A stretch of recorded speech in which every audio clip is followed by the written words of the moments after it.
గతంలో 39 లక్షల మందికి పెన్షన్ ఇస్తే ఇప్పుడు 66 లక్షల మందికి ఇస్తున్నామన్నారు సీఎం జగన్. 3000 రూపాయల వరకు పెన్షన్ పెంచుకుంటూ పోయామన్నారు. 3000 రూపాయల పెన్షన్ ఇస్తున్న రాష్ట్రం దేశంలోనే ఎక్కడా లేదని చెప్పారు. మోసం చేయడం, అబద్ధాలాడడం తనకు తెలియదని, చేసేవే చెప్తానన్నారు. చంద్రబాబుకు ఓటేస్తే మళ్లీ పులి నోట్లో తలపెట్టినట్లే అన్నారు సీఎం జగన్.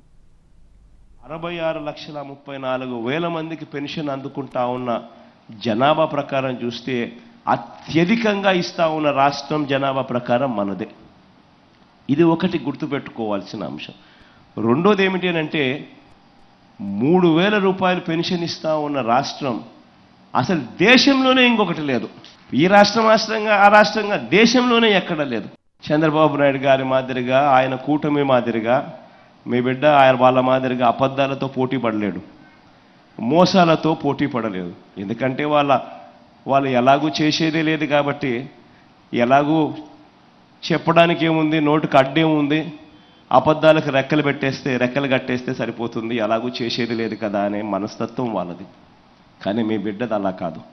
మీ బిడ్డ ఏదైనా చెప్పాడు అనంటే అది ఖచ్చితంగా చేసి చూపిస్తాడు మీ బిడ్డ. రేపొద్దున మోసం చేసేందుకు 4000 అంటారు, 5000 అంటారు, 6000 అంటారు. ఇంకా అవసరమైతే మోసం చేయడానికి ఎలాగూ చేసేది లేదు కాబట్టి ప్రతి ఒక్కరికి 8000 కూడా అంటారు.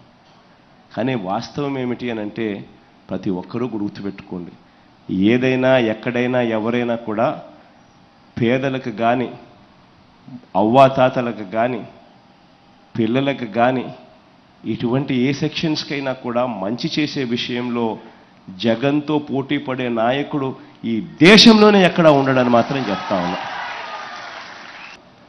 మోసం చేసే వాళ్ళని నమ్మద్దండి, అబద్ధాలు చెప్పే వాళ్ళని నమ్మద్దండి. ఎందుకనంటే ఈరోజు మీ బిడ్డ దాదాపుగా సంవత్సరానికి 70,000 కోట్ల రూపాయలు ఖర్చు చేస్తూ ఉన్నాడు. కానీ ఈరోజు సూపర్ 6 అంటా ఉన్నాడు చంద్రబాబు, సూపర్ 7 అంటా ఉన్నాడు చంద్రబాబు. వాటికి ఇటువంటివన్నీ కూడా కలుపుకుంటే మొత్తానికి చంద్రబాబు నాయుడు గారి హామీలు 1,40,000 కోట్లు దాటుతూ ఉన్నాయి.